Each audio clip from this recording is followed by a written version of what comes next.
días, señores. En esta ocasión tenemos la oportunidad del licenciado Eric León y mi persona, la licenciada Marisol Isurieta, compartir esta clase que vendría a ser la continuación de lo que quedó pendiente en la clase anterior, que son las figuras literarias. Sin embargo, antes de eso quiero hacer una pequeña dinámica con todos ustedes, en la cual primero les solicito que tengan un cuadernito, un esferito a la mano, porque tiene que realizar varias anotaciones, ¿no?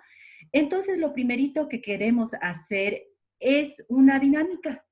¿Qué es lo que quiero? En su cuadernito usted va a anotar cuáles son los miedos y cuáles son las esperanzas que usted tiene con respecto a la situación que estamos viviendo actualmente. Repito, miedos y esperanzas de acuerdo a la situación que estamos viviendo actualmente. Les voy a dar un poquito de tiempo para que usted anote y voy a solicitar voluntarios para que nos den su participación y su opinión personal. Después de esto, pues sacaremos una pequeña conclusión al respecto. Miedos y esperanzas con respecto a la situación que estamos viviendo actualmente. ¿Ya? Bueno, entonces ahora sí, como no tenemos mucho tiempo, quisiera alguna persona voluntaria que nos diga qué es lo que ha anotado. A ver. Tenemos al señor Alejandro Moya. A ver, señor Moya, le escuchamos. Buenos días, licenciados. Buenos días. Como miedos sería miedo a que uno de mis seres queridos lleguen a contagiarse y por ende poner en riesgo a toda mi familia. Perfecto. Y como esperanza tendría a que todo esto se solucione y podamos salir todos bien de esta situación. Muy bien, perfecto. ¿Otro voluntario, por favor? Tenemos al señor... Está el señor Aniloa, me dice aquí. Señora Aniloa, a ver, le escuchamos. Mi miedo sería que me pegue el COVID-19. ¿Ya? Y mi esperanza es que quedarme en la casa con toda mi familia para que no me contagien. Ya, muy bien. Una última participación, por favor. Ya.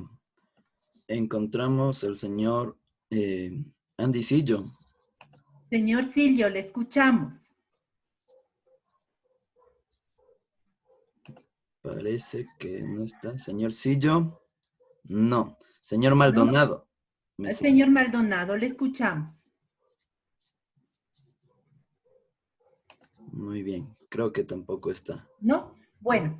Solamente vamos a coger solamente estos dos ejemplos. ¿Qué es lo que nos dice? Los miedos que nosotros tenemos es específicamente que afecte a nuestros seres queridos, que nos afecte a nosotros personalmente, ¿no? Y por ende nosotros contagiar a nuestros seres queridos. Es el mayor miedo que tenemos. ¿Y cuáles son las esperanzas que nosotros tenemos? Que todo esto termine y va a terminar. Algún rato tiene que terminar, pero nosotros debemos seguir manteniendo la calma y manteniendo lo que nuestras autoridades nos dicen, que nos cuidemos, que nos mantengamos en casa, que nos salgamos, que tengamos más precaución de nuestro aseo personal, mucho más de lo que teníamos antes. Ahora tenemos que tener más cuidado en lavarnos constantemente las manos, en bañarnos constantemente, mucha más precaución en nuestra presentación personal. ¿Ya? Bueno, con esto hemos terminado esta parte y ahora sí vamos a entrar a lo que es lengua y literatura.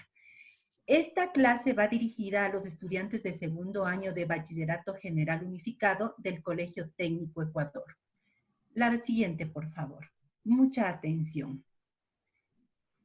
Bien, la clase anterior hablamos de las figuras literarias y habíamos ya hablado sobre el primer grupo de figuras literarias que eran las de forma, ¿no? Las de forma y el siguiente grupo de figuras literarias es de significado o pensamiento. Sin embargo, vamos a hacer un pequeño recuento de lo que vimos la clase anterior.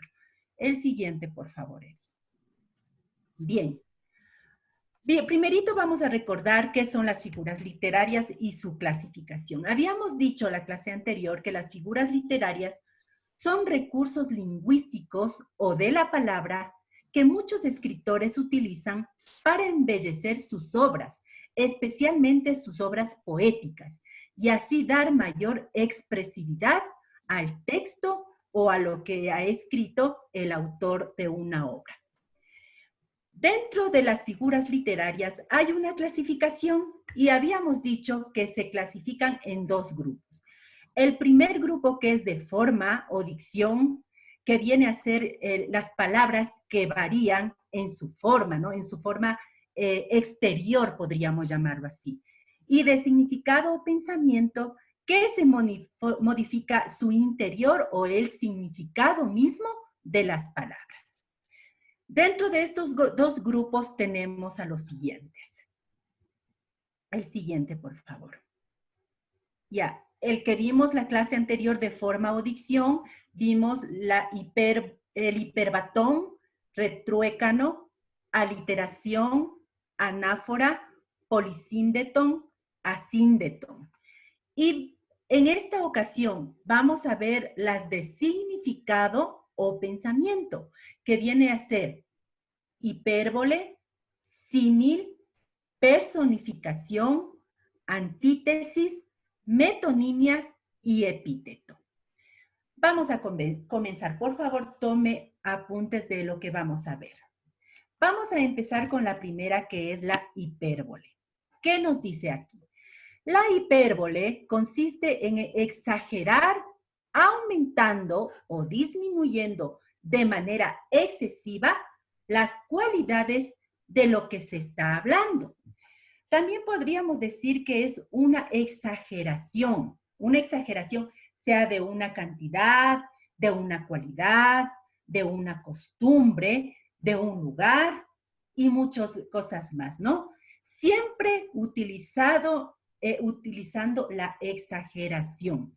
Y esto pues lo utilizamos de manera mucho más común en nuestro lenguaje coloquial, en nuestro lenguaje diario. He puesto aquí unos ejemplos. Dice, tu sonrisa de oreja a oreja. Es una expresividad, es una expresión exagerada, que tiene una sonrisa tan grande, ¿no? Tanto dolor se agrupa en mi costado que por doler me duele hasta el aliento. Es un sentido figurado, el dolor tan grande que siente, que le compara con un dolor un dolor abstracto como es el aliento. Otro ejemplo que podríamos poner, casi me muero de la risa. Eso también nosotros utilizamos muy a menudo. Casi me muero de la risa. Estamos exagerando tanto que nos hemos reído tanto que casi se muere de la risa. Es una exageración, es una hipérbole. El siguiente es el símil o la comparación. Símil o comparación. ¿Qué hemos anotado aquí? El símil o la comparación es una expresión de semejanza entre dos cosas. Una expresión de semejanza entre dos cosas. Pero siempre deben tener relación entre sí. Puede ser una relación también entre algo entre algo real y algo irreal o imaginario, ¿ya? Entonces aquí he puesto estos ejemplos. Tus ojos brillan igual que las estrellas. Tu cabello oscuro, hermoso como la noche. Cual gusano va tejiendo su cárcel y su sepultura. Tu mirada se asemeja a los destellos de luna. Mire, aquí yo he puesto con otro color estos términos o estos nexos que vienen a ser palabritas que unen a otras palabras para formar oraciones. Hemos utilizado el qué, cómo, cuál y se asemeja a. Son términos que nos ayudan a ¿qué? A comparar. Entonces, otro ejemplo que también podríamos poner aquí es frío como un témpano de hielo. Le estamos comparando al frío con el témpano de hielo, ¿no es cierto? Igualmente aquí estamos comparando a los ojos de una persona con el brillo de las estrellas, ¿no? El siguiente es la personificación o prosopopeya. Personificación o prosopopeya. ¿Qué nos dice? Consiste en atribuir propiedades humanas a un animal o a un objeto. Es una representación de una cosa en forma de persona. Le damos vida, le damos movimiento, le damos sentimientos a algo irreal, algo inexistente, algo que puede existir como materia, pero que no puede pensar como un ser humano, ¿no? Puede ser también que le demos vida a algo abstracto, por ejemplo, a un sentimiento. Le damos vida también, ¿no? Entonces aquí he puesto dos ejemplos. Mire, la gente disfrutaba y el sol sonreía.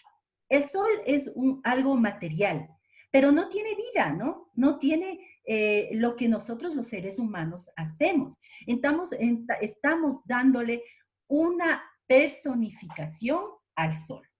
El tren tose asmáticamente por la ladera. Tose asmáticamente, o sea, el tren no tiene vida. Es una cosa material que no tiene sentimiento, que no se puede expresar, pero le estamos dando vida a esta cosa material. La naturaleza es sabia. Si bien en la naturaleza nosotros tenemos vida, pero no, la tierra o la naturaleza no es un ser humano, por lo que en esta expresión le estamos dando vida, le estamos dando personificación. El siguiente es la antítesis. La antítesis. ¿Qué nos dice sobre la antítesis? Nos dice que consiste en oponer dos ideas opuestas utilizando antónimos. ¿Qué son los antónimos? Son palabras contrarias. Entonces, en esta figura literaria, nos dice que le damos dos opciones opuestas, la una con la otra, ¿no? Presenta una oposición o es lo contrario a. Entonces, aquí hemos puesto dos ejemplos. Mire, un pequeño paso para el hombre, pero un gran paso para la humanidad. Pequeño, grande, opuesto. Los sonidos del silencio. Sonido, ruido, silencio, que no se escucha nada. Son dos oposiciones. Otro ejemplo también podríamos decir, la dulce amargura de tus labios de fresa. Dulce, amargo. Dos oposiciones, dos sentidos contrarios. Eso es la antítesis. El siguiente o la siguiente figura literaria es la metonimia. ¿Qué nos dice sobre la metonimia? Nos dice, consiste en la sustitución de un término por otro, basándose en una relación de términos. ¿Qué quiere decir? Que se sustituye un término con otro término que está asociado, ¿ya? Pero que tiene o que comprendemos lo que quiere decir, el significado de lo que quiere decir la frase o el poema.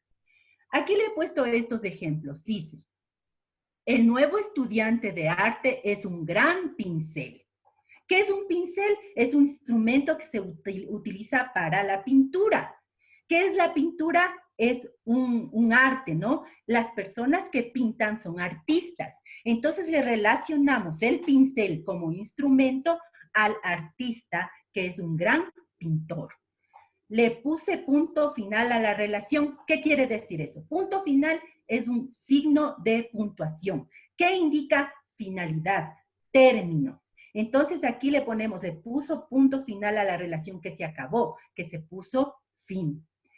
El otro ejemplo es, se bebió toda la botella. La botella no se va a beber, lo que se va a beber es el contenido o el líquido que tiene esa botella. Entonces, le hacemos relación del líquido que está en la botella con la botella.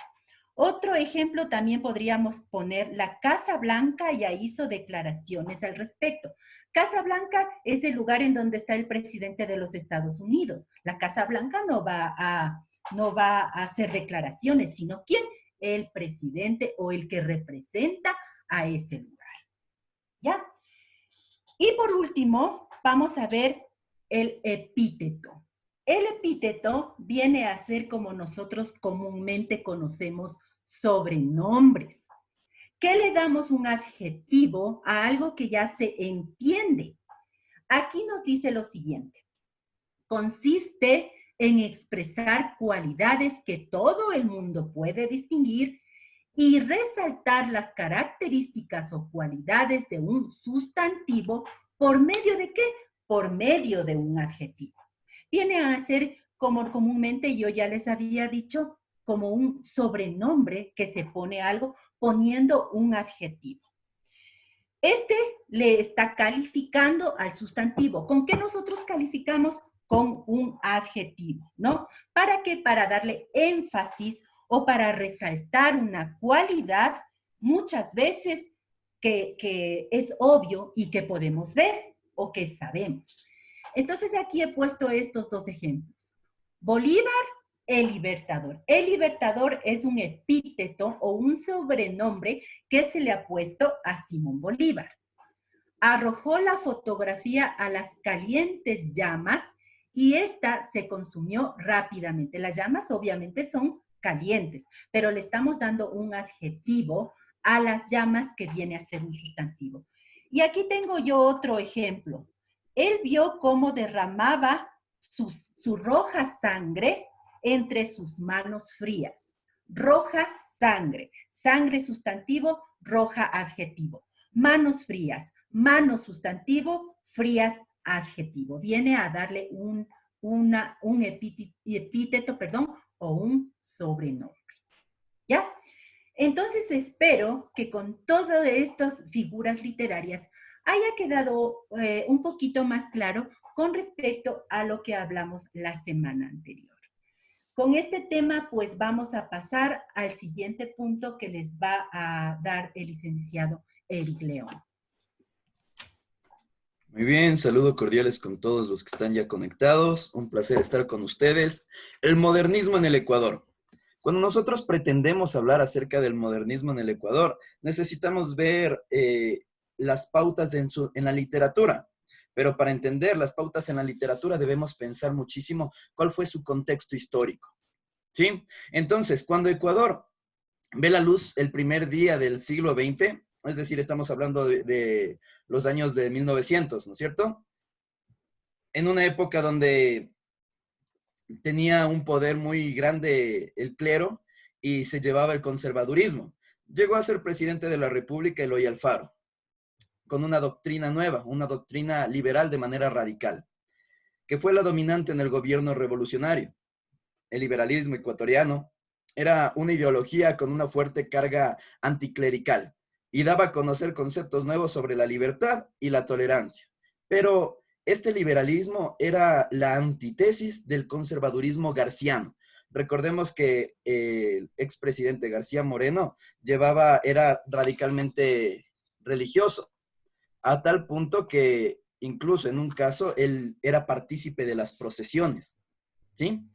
Y fue el sentido liberal que comenzó a adaptarse a una nueva época en el Ecuador, la cual se comenzó a llamar como el modernismo.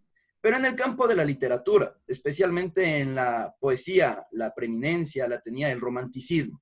Siempre el amor, el romance, los sentimientos, que es llamada, en otra palabra, poesía mariana, cuyo contenido estaba lleno de bucolismo, escenas costumbristas y amores tiernos, exponentes a un estilo más o menos como el de los autores de Luis Cordero, Federico Proaño, Remigio Crespo, Toral, Honorato Vázquez y Juan León Mera, exponentes que hemos tenido ecuatorianos. ¿Sí? Pero para ver esto nosotros tenemos que entender cuáles son las características del modernismo. Y las características del modernismo es el anticonformismo, un rechazo acentuado al convencionalismo burgués. Es decir, esa lucha de clases que dijo, ya, muy bien, hasta ahí estuvimos claros, ahí estuvimos excelentes, nosotros también tenemos opción como pueblo. Un marcado afán de renovación en la poesía, ya no quedarse en lo mismo, buscar algo nuevo, que ya no sea lo simple, sino llevar algo simple a lo complejo, es decir, llegar al mundo abstracto. La exaltación del individuo, el pesimismo como actitud ante la vida cotidiana que llevaban las personas llevó una actitud pesimista, una actitud de marcar el realismo en las personas, de saber y sentir cómo era la vida cotidiana y ese sentimiento de melancolía que llevaba a todo esto. Pero nosotros en su inicio tuvimos un gran exponente, Francisco Fálquez Ampuero, ¿sí? ¿Quién fue este hombre? Del año 1877 al 47. Fue un poeta de formación clásica con toque romántico, pero ya con un estilo modernista que resalta de la obra de sus compañeros de generación.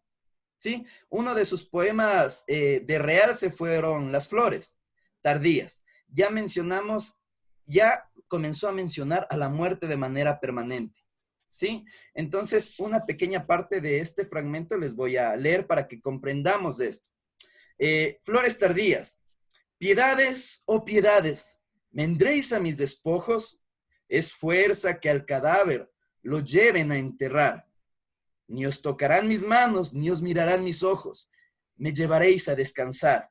Mi pecho será de mármol, mi sangre será nieve, y el plasma que fue vida de espíritu y razón, dulce panal de vermes, que en lo interior se mueve. Y no lo siente el corazón, oh fúnebres piedades de póstumo consuelo. Cavad, cavad profunda la fosa para mí, cavad en tierra dura, donde es más duro el suelo, como la vida que viví. En esta nos comienza a hacer una pequeña relación acerca de la muerte, ¿sí? Y ese es un sentimiento de manera muy grande que se vive en el modernismo. Avancemos. Después de esto, nosotros, al pasar el tiempo, nos dimos cuenta que uno de los vehículos que permitió la circulación de las obras poéticas de todos estos autores fueron las revistas literarias y las páginas literarias de los periódicos. Una de estas revistas fue Las Letras, ¿sí? Las Letras, que apareció para el año de 1912 y fue dirigida por Isaac Barrera en Quito. Pero en Guayaquil también no nos habíamos quedado atrás. En Guayaquil apareció el diario El Guante. El Guante, que hablaba acerca de una sección de poesía que se lo llamó Lunes Literario. Lo que más impactó en este sentido fue el Telégrafo. El Telégrafo literario apareció entre los años del 13 y el 14, que fue una tribuna para los nuevos poetas, cuyos escritos con estilo que acuchilla el sentido común y hiere los tímpanos del vulgo municipal y espeso, por así decirlo. Según lo puede comentar uno de los periodistas que fue de auge en ese entonces, Manuel Calle. Pero otra revista que también es un apoyo para los modernistas fue El Renacimiento, en donde el jefe de redacción fue Medardo Ángel Silva, y los fundadores fueron Falconi Villagómez y José María Egas, dos expositores que conocemos, que incluso del señor Egas nosotros tenemos un museo en el centro de la ciudad. Aparte, Silva fue parte del comité de redacción de la publicación y muchos de sus poemas fueron publicadas en sus páginas, ¿sí? Que luego serían recogidos para ser publicados en su libro El árbol del bien y del mal. Y esta corriente modernista tuvo su vigencia hasta mediados de la década del 20, pero su influencia se mantuvo de manera permanente dentro de las nuevas letras. Ahora, cuando nosotros hablamos de generación el modernismo en el Ecuador, también debemos nosotros hablar de la generación decapitada. ¿Pero qué sería esto de la generación decapitada? La generación decapitada fue una agrupación literaria formada por 4 poetas jóvenes ecuatorianos en la primera década del siglo XX. Muy bien, pero ¿quiénes serían estos jóvenes? Estos jóvenes fueron 2 guayaquileños y 2 quiteños. Los guayaquileños, fue Medardo Ángel Silva y Ernesto Novoa y Camaño, mientras que los quiteños fueron Arturo Borja y Humberto Fierro. Fueron los precursores del modernismo en el Ecuador. Estos 4 escritores estuvieron muy influidos por el movimiento modernista de autores como Rubén Darío y la poesía romántica francesa del siglo XIX. Todos leyeron en su lengua original, a manera emblemática, los bardos franceses como Charles Baudelaire, Victor Hugo, Arthur Rimbaud y Paul Verlaine. Sí, a esta generación se la denominó decapitada. ¿Por qué? Por el simple hecho de que todos los poetas, o estos 4 poetas de los que estamos hablando, habían muerto de manera muy joven. Al momento que hablamos, Silva murió a los 21 años, Borja a los 20, un poco más maduros, Fierro a los 39 y Novoa y Caamaño a los 38. Muy bien, mientras que nosotros entendemos que 3 de ellos se suicidaron. Cabe destacar el hecho de que aunque ellos se conocieron en vida e incluso dedicaron poemas mutuamente, nunca se reunieron para crear propias una agrupación literaria. Muy bien, pero el término generación decapitada nació a mediados del siglo XX, cuando algunos periodistas e historiadores ecuatorianos, decidieron nombrarla al notar similitudes poéticas que existían entre ellos. ¿Sí? Pero nosotros no nos vamos a detener ahí. Al momento de hablar de esta sociedad decapitada, vamos a hablar de cada uno de los exponentes de esta sociedad o de esta generación decapitada. Primero, Humberto Fierro. Humberto Fierro, que fue originario de Quito, nació en el año de 1890, en el seno de una familia aristocrática ecuatoriana. Tuvo contacto con la poesía gracias a los libros de la biblioteca familiar. ¿Sí? Era una persona adinerada. Allí quedó prendado de las letras por el resto de su vida. Ahí fue donde encontró el amor por primera vez, en los libros. Fue gran amigo de Arturo Borja, quien lo motivó a publicar su primer libro en el año de 1929, al cual lo llamó El Laúd del Valle. Seguimos. Después tenemos al propio Arturo Borja. Arturo Borja, originario de Quito, nació en el año de 1892. También tenía una posición acomodada, de ascendencia real. Fue uno de los más jóvenes en despedirse morir, como habíamos visto hace un momento. Borja a los 20 años murió. Su obra no es muy amplia, pero tiene un peso literario considerable, ya que fue el primero de los decapitados en mostrar claros rasgos modernistas en sus letras, como con marcas de tendencias depresivas en sus poemas y en su vida misma. Fue inspirado también por los poetas malditos, a quienes leyó y siguió de una manera estricta. Y como les había comentado, a su corta edad de 20 años, él se casó y luego se suicidó, con una sobredosis de morfina. No nos quedemos ahí. También nosotros tenemos otro exponente, que en este caso es Ernesto Novoa y Caamaño. Pero Ernesto Novoa y Caamaño era originario de Guayaquil. Terminamos con los quiteños, vamos a ver los guayaquileños. Nació el año de 1891 y tuvo una posición acomodada desde la cuna. Leyó de pequeño a los poetas malditos y desarrolló una poesía delicada, una poesía que nunca antes se había apreciado o se había visto en el propio Ecuador. Era común verle en las noches de Bohemia, hablando, bebiendo y consumiendo opio en ese entonces, recitando los poemas propios de grandes de los exponentes europeos y americanos. Tenía una sensibilidad desbordada que se vio elevada luego de su viaje al viejo continente, a encontrarse con parte crucial de las raíces de sus letras. ¿Sí? Y por último, nosotros tenemos al último expositor, pero no menos importante, Medardo Ángel Silva. Medardo Ángel Silva, el máximo representante del modernismo en Guayaquil. Nació en 1898, un 8 de junio. Su vida estuvo marcada por la pobreza. Perdón. Este generó un sentimiento propio de rechazo y oprobio, a pesar de poseer un talento inmenso por las letras. Es decir, que la pobreza no le permitió psicológicamente, mentalmente, poder avanzar de manera propia. Simplemente se quería estancar en esta parte que nosotros le llamamos como rechazo y oprobio. Muy bien, pero por dificultades económicas debió abandonar sus estudios del Colegio Vicente Rocafuerte. Eso no impidió que siguiera escribiendo y que su poesía a tan temprana edad fuera reconocida a nivel nacional e internacional. Para ayudarse y colaborar con la familia, entró a trabajar en una imprenta que habíamos hablado, se llamaba El Renacimiento. Allí le facilitó, ¿qué cosa? En el año de 1918 la publicación de su primer y único libro de poemas, el cual se lo llamó El Árbol del Bien y el Mal. Un año después de publicar su libro, el poeta toma la cruenta decisión de acabar con su vida en frente de su amada. ¿Sí? Según cuentan, era un amor no correspondido. Su poesía comenzó a estar marcada por ese aire melancólico y con una sabiduría que no correspondía con su propia edad. Y cabe destacar para el señor Medardo Ángel Silva que muchos de sus grandes poemas lo podemos escuchar en la actualidad en forma muy ilustre acerca del cantante ecuatoriano Julio Jaramillo, tales como puede ser El alma en los labios, dejando así claro su estilo de poesía depresiva y melancólica, llena de hermosos versos de amor, con invocaciones a la muerte en forma de musa inspiradora, quien se los llevaría muy jóvenes. ¿Estamos? Pero acá les tengo otra diapositiva. Muy bien. En esta nueva diapositiva, señores estudiantes, nosotros tenemos El alma en los labios.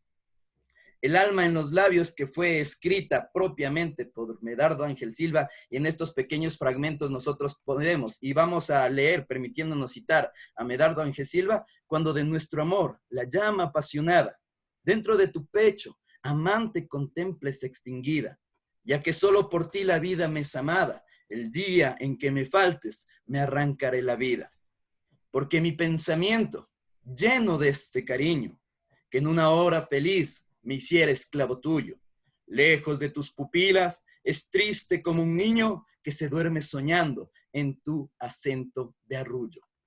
Con esto nosotros comprendemos, señores y señoritas estudiantes, que es el estilo poético de la generación decapitada en su mayoría fue, ¿cuál?